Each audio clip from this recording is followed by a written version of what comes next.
ప్రభుత్వంలో మంత్రుల శాఖల మార్పు జరగబోతుందన్నట్టుగా ప్రధానంగా వార్తలు వినిపిస్తూ ఉన్నాయి. గత 2 రోజుల నుంచి ముఖ్యమంత్రి రేవంత్ రెడ్డి గారు ఢిల్లీలోనే మకాం వేయడం జరిగింది. అధిష్టానంతో శాఖల మార్పు అంశం పైన మరియు ఇతరత్ర అంశాలపైన చర్చిస్తున్నట్టుగా తెలుస్తూ ఉంది. అటు మల్లికార్జున ఖర్గే, రాహుల్ గాంధీ, ఆ తర్వాత కేసీ వేణుగోపాల్తో గంటల పాటు చర్చలు జరిగినట్టుగా తెలుస్తూ ఉంది.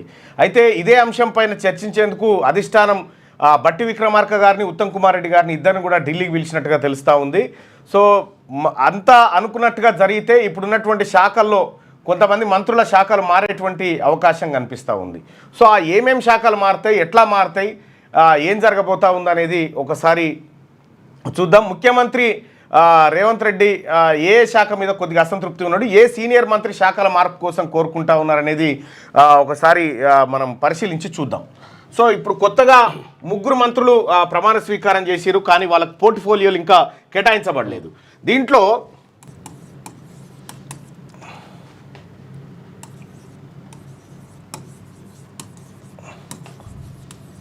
మంత్రివర్యులకు శాఖలు ప్రస్తుతం అయితే ఇక్కడ కొన్ని అంశాలు ఏం తెలుస్తున్నాయంటే, వివేక్ వెంకటస్వామి హోంశాఖను ఆశిస్తున్నట్టుగా తెలుస్తూ ఉంది.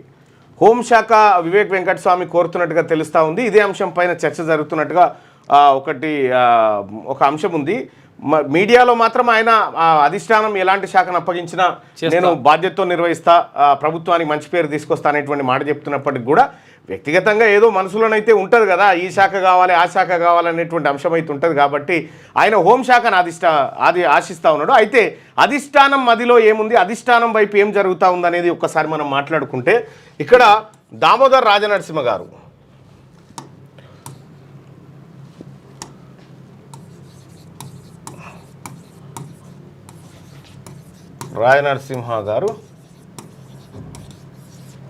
ఈయనకి విద్యాశాఖ ఉంది ప్రస్తుతానికి, వైద్యారోగ్యం ఉంది ఈయన దగ్గర.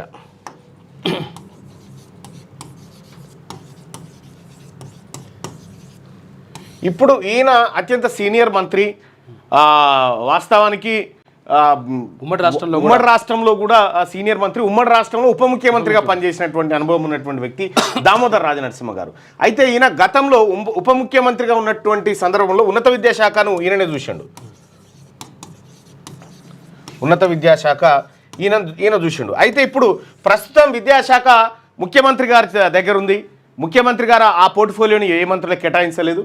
అయితే ఒకవేళ దామోదర్ రాజనరసింహ గారి దగ్గర నుంచి ఈ వైద్యారోగ్యం తీసేసి ఈ ఉన్నత విద్యాశాఖను దామోదర్ రాజనరసింహ గారికి అప్పగించి ఈ వైద్యారోగ్య శాఖను డాక్టర్ వివేక్ వెంకటస్వామి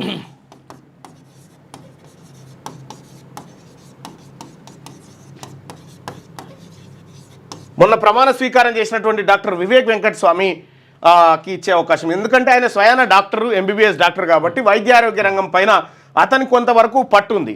అయితే వివేక్ వెంకటస్వామి విద్య కానీ లేదంటే హోమ్ కానీ ఆశిస్తున్నట్టుగా తెలుస్తూ ఉంది. అయితే అధిష్టానం అలాగే ముఖ్యమంత్రి రేవంత్ రెడ్డి కూడా ఈ శాఖను ఇటువైపు పంపించి దామోదర్ రాజనరసింహను ఉన్నత విద్యాశాఖ వైపు పంపిస్తే ఎలా ఉంటుంది అనేటువంటి ఒక చర్చ జరుగుతూ ఉంటే, అయితే సీతక్క విషయంలో కూడా సీతక్క దగ్గర దాదాపు ఒక 3 శాఖలు ఉన్నట్టుగా తెలుస్తూ ఉంది. సీతక్క దగ్గర ఉన్నటువంటి శాఖల్లో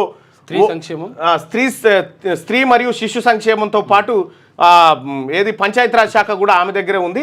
అయితే ఆమె దగ్గర ఉన్నటువంటి 2 శాఖల్లోంచి ఒక శాఖను, పంచాయతీరాజ్ శాఖను వేరే వాళ్ళకి ఇవ్వాలనేటువంటి చర్చ జరుగుతున్నట్టుగా తెలుస్తూ ఉంది. అయితే పంచాయతీరాజ్ శాఖను సమర్థవంతంగానే నిర్వహిస్తూ ఉంది సీతక్క.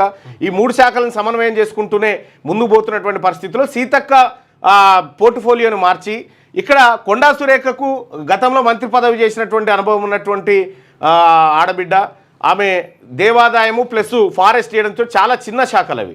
చాలా చిన్న శాఖలకు సీనియర్ మంత్రిని వాడడం కంటే ఆమెను మహిళా శిశు సంక్షేమానికి తీసుకురావాలి, లేకపోతే సీతక్కను పంచాయతీరాజ్కి పరిమితం చేయాలనేటువంటి ఒక చర్చ జరుగుతూ ఉంది. ఇంకా దీంతో పాటు అయితే ఫైనాన్స్కు సంబంధించినటువంటి అంశంలో ఫైనాన్స్ మినిస్టర్గా ఉన్నటువంటి బట్టి విక్రమార్క గారి దగ్గర ఉన్నటువంటి ఈ విద్యుత్ శాఖ, ఈ విద్యుత్ శాఖను కూడా కొత్త వారికి కేటాయించేటువంటి అంటే ఈ ఎవరు వాకిటి శ్రీహరి గారికి కేటాయించేటువంటి అవకాశం కనిపిస్తూ ఉంది. ఇట్లా కొన్ని శాఖల్లో మార్పులు చేసి ఆ శాఖల్ని ఇప్పుడు ఏదైతే సీనియర్ మంత్రుల దగ్గర సీనియర్ మంత్రులు అంటే ఎవరెవరు ఉన్నారు, ఒకరు ఉత్తమ్ కుమార్ రెడ్డి గారు, దామోదర్ రాజనరసింహ గారు, తుమ్మల, కోమటిరెడ్డి వెంకటరెడ్డి, అంతే సీనియర్ మంత్రులు అంటే వీళ్ళే. పొంగులేటి శ్రీనివాసరెడ్డి గారు కొత్త మంత్రి, తర్వాత రేవంత్ రెడ్డి గారు కొత్త మంత్రి, సీతక్క కొత్త మంత్రి, తర్వాత పొన్నం ప్రభాకర్ కొత్తగానే మంత్రి, తర్వాత ఇంకా ఎవరు ఉన్నారు, వీళ్ళు కొత్త మంత్రులు. శ్రీధర్ బాబు పాత మంత్రి. శ్రీధర్ బాబు గతంలో ఉమ్మడి రాష్ట్రంలో కూడా మంత్రిగా పనిచేసే అనుభవం ఉన్నటువంటి వ్యక్తి. అట్లా సీనియర్ మంత్రులు శాఖలు కొద్దిగా ఇటాటు ఉన్నటువంటి శాఖలకు అంటే ఏవైతే శాఖల్లో కొంత స్తబ్దత ఉందో ఆ శాఖలను సీనియర్ మంత్రుల దగ్గరికి తీసుకొచ్చి సీనియర్ మంత్రులకు దగ్గర ఉన్నటువంటి కొన్ని శాఖలు గాడిన పడ్డటువంటి శాఖలను ఈ జూనియర్ మంత్రులకు ఇచ్చేటువంటి అవకాశం పరిశీలిస్తా ఉన్నారు. దీంట్లో కూడా అధిష్టానం కూడా క్లియర్గా సామాజిక సమతుల్యత అంటే ఈ ఒకసారి రాహుల్ గాంధీ గారు ఒక మాట చెప్పిండు, మనందరూ గుర్తుపెట్టుకోవాల్సింది. కేంద్ర ప్రభుత్వం సెక్రటేరియట్లో ఉన్నటువంటి అన్ని డిపార్ట్మెంట్లలో కేవలం 5% ఆర్ 4% బడ్జెట్ను మాత్రమే బీసీలు కంట్రోల్ చేసేటువంటి శక్తి ఉంది, మిగతాదంతా అప్పర్ క్యాస్ట్ చేతిలో ఉందనేటువంటి మాట చెప్పిన నేపథ్యంలో ఈ సోషల్ ఇంజనీరింగ్ ఏదైతే ఉందో ఇది బడ్జెట్ పంపకాలు శాఖల పంపకాల్లో కూడా ఈ విధానాన్ని తీసుకురావాలనేటువంటి ఉద్దేశంతో రాహుల్ గాంధీ అండ్ టీం ఉన్నట్టుగా తెలుస్తూ ఉంది. తెలంగాణ రాష్ట్రం పైన సరికొత్త ప్రయోగాన్ని ఈ విస్తరణ తర్వాత కూడా ప్రారంభించబోతా ఉంది కాంగ్రెస్ పార్టీ అధిష్టానం అనేది స్పష్టమైన సంకేతాలు ఉన్నాయి. లేటెస్ట్ న్యూస్ తెలుగు మరియు ఇంగ్లీష్ అప్డేట్స్ కోసం ఇప్పుడే క్యూన్యూస్ అఫీషియల్ యాప్ ని ప్లే స్టోర్ నుండి డౌన్లోడ్ చేసుకోండి. సరికొత్త సమాచారాల కోసం క్యూన్యూస్ వెబ్సైట్ ని ఫాలో అవ్వండి. ఛానల్లో ప్రాంతీయ, జాతీయ, అంతర్జాతీయ వార్తలు వీక్షించండి. లైక్ చేయండి,